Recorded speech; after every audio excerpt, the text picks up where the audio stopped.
Potato drawings. Yes, finally.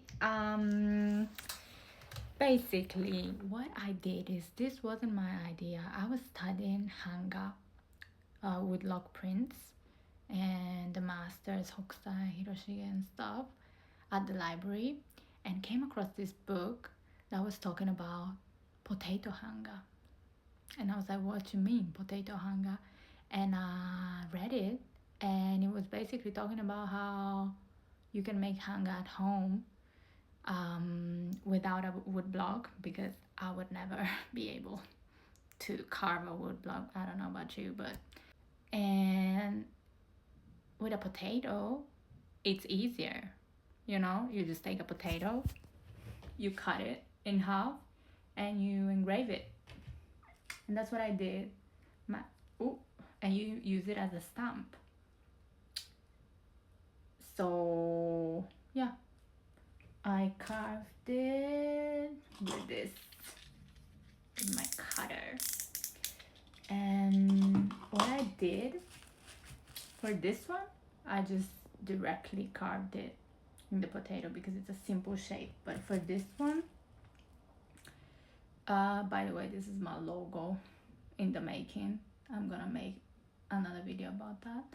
What did I do? I drew it on tracing paper first, and then I transferred it on the potato.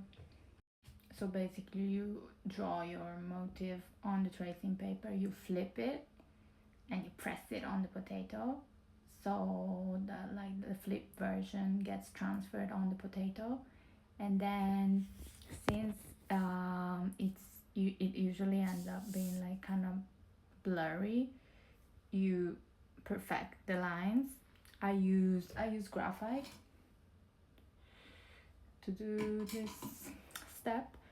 And yeah, then you start carving, which was surprisingly hard. I imagine carving wood is probably gonna be even harder, but the potato, it was no joke. And because it's kind of hard, but it's also kind of slippery because it has liquid in it. And yeah, but we made it. What else? Basically, after you're done making the stamp, you can see that it's still red here. This is acrylic paint.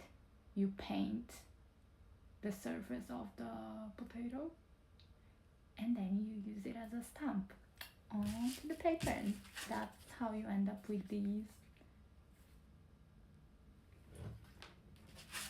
like fun little shapes and textures. Wait, these are some tests I made. And yeah, I ended up adding my usual dots and lines and colors.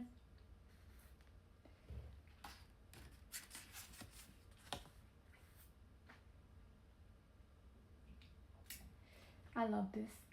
But yeah, it all began with this potato, which by the way is dying and starting to like putrefy. Is that how you say it?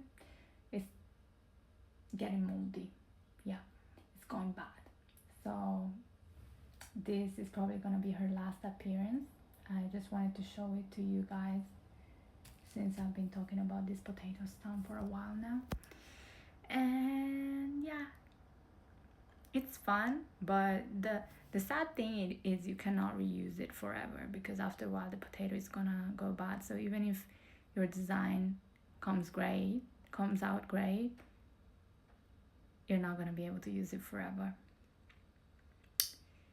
Whereas with wood, if you end up doing a great job, you're probably gonna use that wood block forever, which is what Hokusai did with his iconic wave, with his Mount Fuji views. And he was using it again and again, and that's why they started, kind of losing their sharpness, because he was using it so much.